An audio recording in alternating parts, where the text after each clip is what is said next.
Before the video starts, if you haven't checked out my podcast already, please go and check it out. I just uploaded a new episode today, and who knows, you might like it. It's of course on YouTube, but it's also on Spotify. The link will be in the description below. Thank you.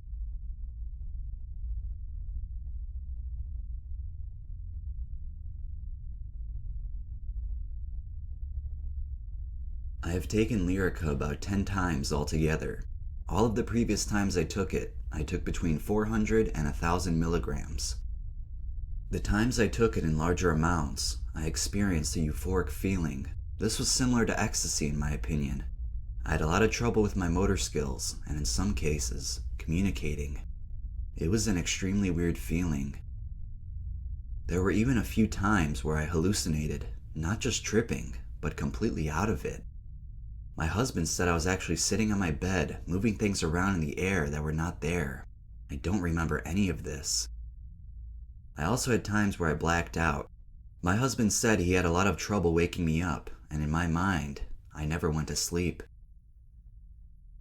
I had not taken any for a while. About a month ago, I got some more Lyrica. Currently, I take Klonopin for anxiety, smoke marijuana, and I take opiates occasionally for surgery pain and back pain, though I was only under the influence of Tramadol and the Lyrica at the time. I only took 300 milligrams to start, and then took 150 milligrams more about 2 hours later. During this time, I had also taken a total of 500 milligrams of Tramadol. I was at a friend's house and playing a board game with my husband. I was reading a question and then had a quick, massive jolt through my body. My husband asked if I was okay, and I said I was fine and thought it was a chill. All I remember is waking up on the floor and my friend asking if I knew who she was. I couldn't talk, but after a few seconds, I said my husband's name. I realized I was wrong and managed to say my friend's name. I laid there for a second and then tried to sit up. My husband told me that after I twitched, I flew back, hit my head on the windowsill, and went into a massive Grandmadol Seizure. He woke up my friends, and they called an ambulance.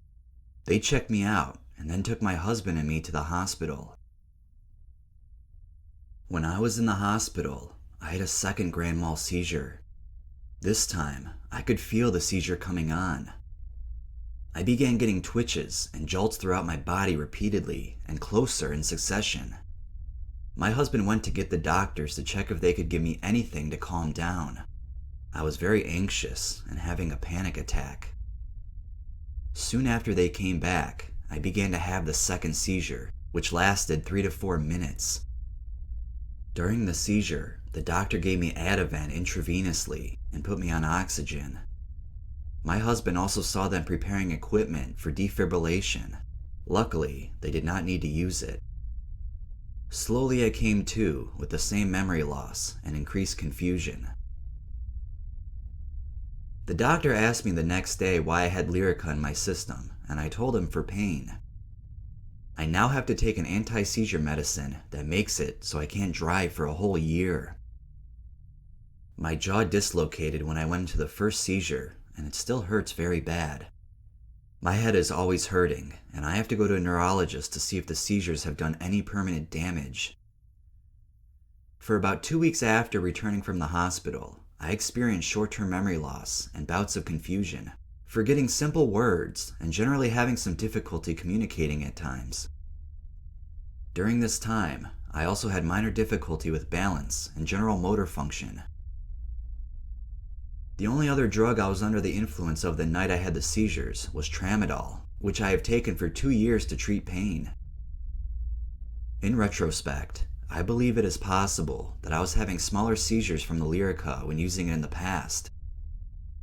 It was a really fun high, but it's not worth all of this.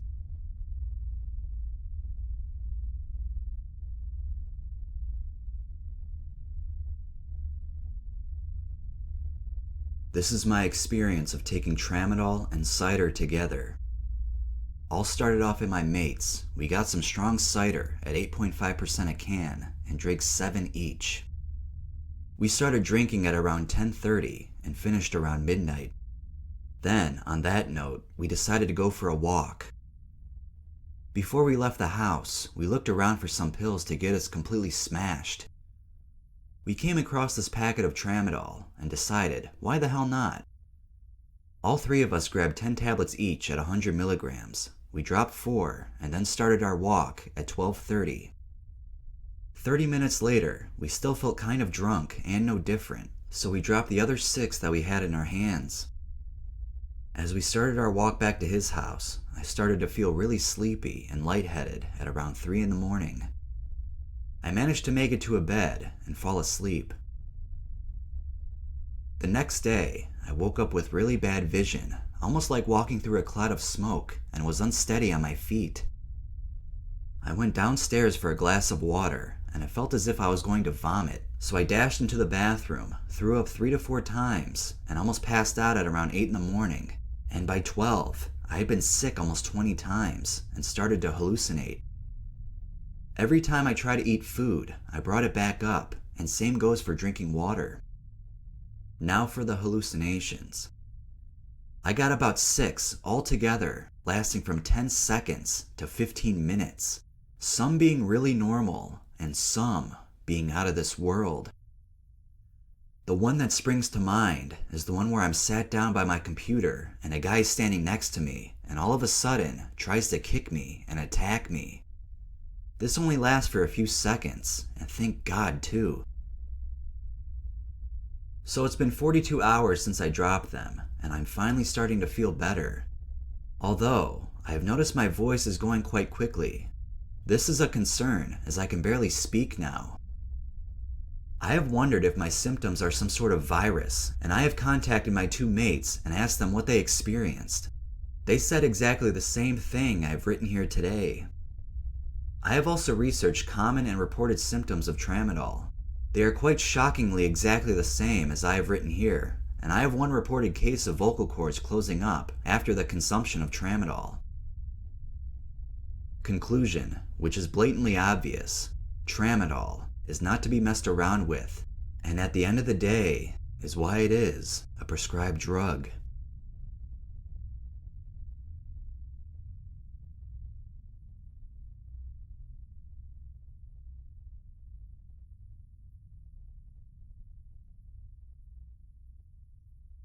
I had an unpleasant experience with Tramadol. The brand name was Ultram.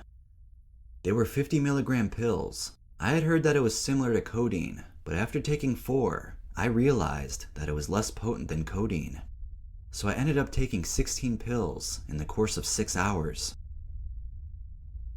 About 1 hour after I took the last 2 pills, hell broke loose, or something like that. The first thing I remember is waking up, talking to this guy I don't know. He was asking me a bunch of simple questions. I felt completely sober, and I had no idea who he was or what the hell he was asking me all this stupid shit for. Okay, now for the explanation. The last thing that I remember is going outside for a smoke. While I was outside, I had a seizure. Now, of course, I don't remember this. My friends said they heard a loud noise and came outside to investigate. I had fallen down and landed on something noisy. They said that they watched me seize on the ground for about 3 minutes, and that for at least 1 minute, I was not breathing and my face turned blue. They told me that I was groaning loudly and basically spazzing out. They called an ambulance, which took about 12 to 15 minutes to arrive. Before the ambulance came, the seizure stopped and they got me to sit on a bench and try to comfort me. Like I said, I don't remember any of this. My first post-seizure memory is talking to an EMT. They forced me to go to the hospital. Since I felt fine, I didn't want to go. It was about a 20-minute ride to the hospital. I remember asking them to turn the siren off because it was fucking annoying. I also tried to sleep. I was lying down in a stretcher, and they would not let me. At the hospital, they did an MRI and blood tests, but I didn't have to drink any charcoal. I had no visible brain damage, but they said if I had drank any alcohol at all, that I probably wouldn't have come out alive. I trashed the rest of my Tramadol, My mom was pissed as hell and now thinks I'm a drug addict, which I probably am. My friends got freaked the fuck out, and some of them give me funny looks and kind of avoided me for a few months after the experience. I was taking no other substances at the time except for the occasional joint or two, and I had not gotten high for about a week prior, and I had no grass on the day of the experience. I'm not turned off from drugs, but I'm more cautious. I've taken Vicodin since then, with no ill effects, as well as a variety of research chemicals. Tramadol is weak, yes, even weaker than codeine. It depresses breathing in high doses, and for me, it is not worth it. If I saw a friend taking some, I'd slap it out of his hand, not because I think this drug is unsafe, but because of the fact that it is so weak, that it is easy to take too much and not know it. That is all.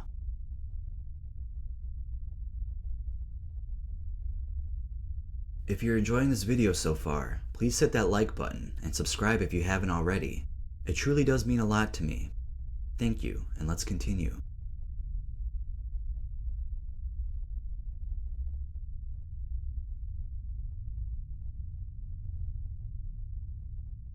I have been on Tramadol for over 10 years. I started out using it to stop withdrawals from hydrocodone and Percocet, and it worked really well for that purpose. But the opioids dried up, and Tramadol was, and is, readily available. I want to stop at this point and just say that I know how stupid, irresponsible, and dangerous it was to take the amounts I have. I began taking Tramadol on a regular basis in 2004. This regular basis is every day. I was addicted to this drug in short order, but I always thought that I would be the one who would not experience withdrawals, and that I could quit any time I felt like it. Oh, how ignorant I was. My tolerance went up, and up, to the point I was taking 1,800 to 2,000 milligrams a day. This was beginning to cost a lot of money, about $600 a month, but I make good money, and so I've continued to use.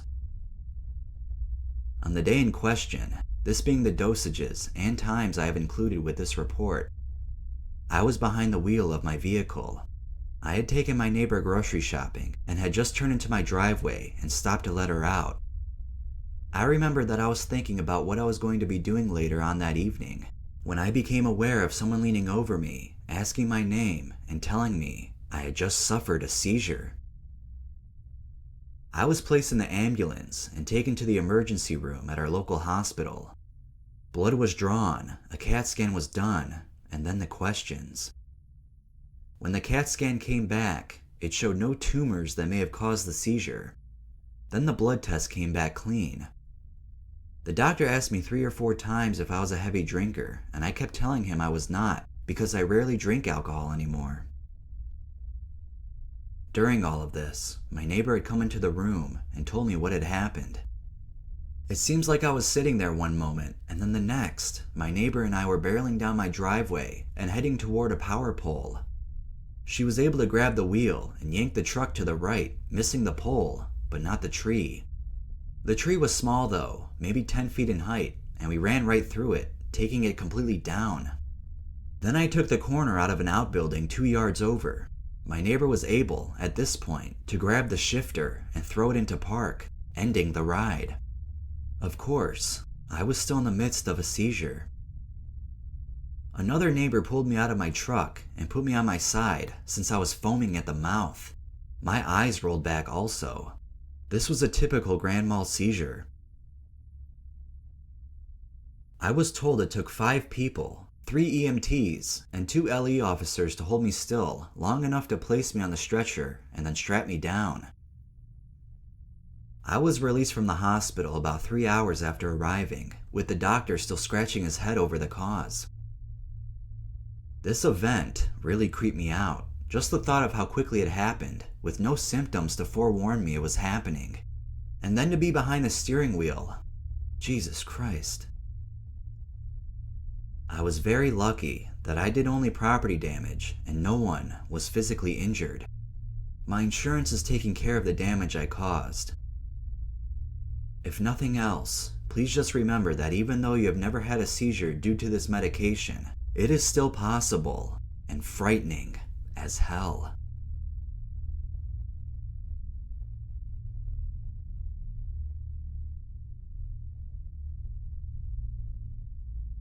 While on break from medical school, I got a prescription for Ultram ER.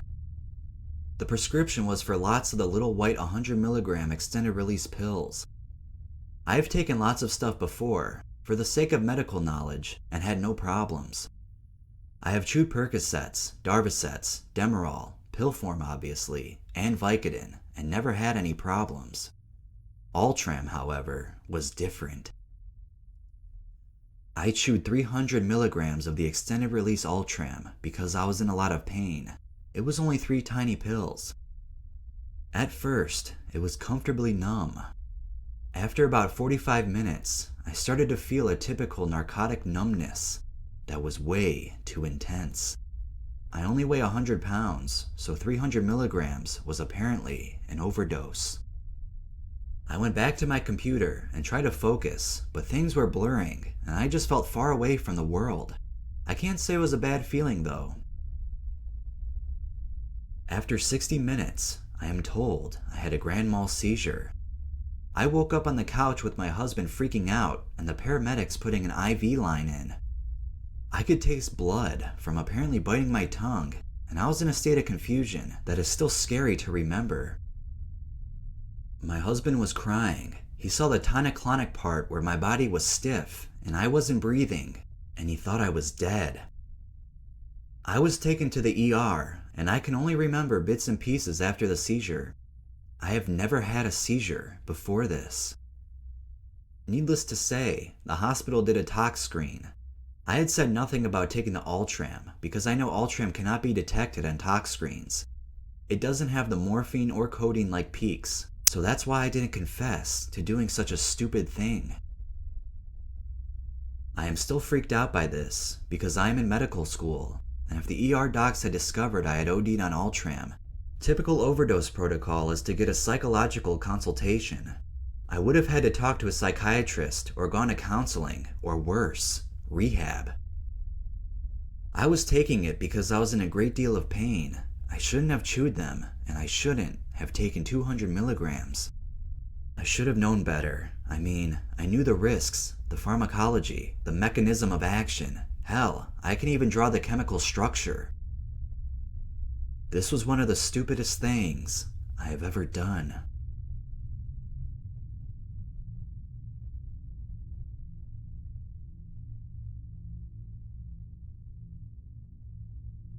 I almost died from taking a pressed pill bought from MHP online pharmacy. The hospital claims I had no drugs or alcohol in my system. I was on a respirator and couldn't speak even after the tubes were taken out because they scraped my vocal cords. There was a police investigation that was canceled after I confirmed I wasn't raped or a victim of abuse. I still have the pills, and I've always known it's what really caused my accident. I had kidney failure, convulsions, tremors, heart failure, a blood clot in the lung, and pneumonia in both lungs. I really want to know what is in these pills and if it can help shed some light on the epidemic with Xanax pills right now. I was very addicted to Xanax and was forced to buy it on the streets. I had told doctors I had anxiety and they refused to prescribe me even Valium. In the hospital, I suffered a month before I got to a doctor who weaned off Ativan comfortably. The bad rep of addiction really took its toll on me. I spent lonely nights with panic attacks and tremors and pure torture. I do not see why I deserve this treatment. Also, many doctors and nurses treated me like shit because I told them I was addicted to Xanax. I would like to know what poison some murderer sold me. If I hadn't been life-flighted in Houston in time, I would surely be dead. By the time I knew I needed help, I was stuck on the floor, not able to get up. It made me so confused, I couldn't think straight. I never heard of pills being pressed at the time. I am also angry that the hospital labeled my accident intentional overdose. Obviously, Xanax wouldn't cause this. I need to know what these pills are.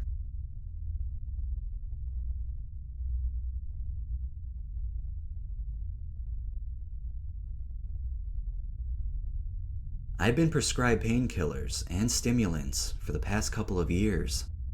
I've always had fun with Percocet and Ritalin together. It is one hell of a speedball, but I digress. I asked my doctor for a prescription of Ultram, which he gladly filled. I decided that night to try speedballing with the Ultram and Ritalin. Big mistake.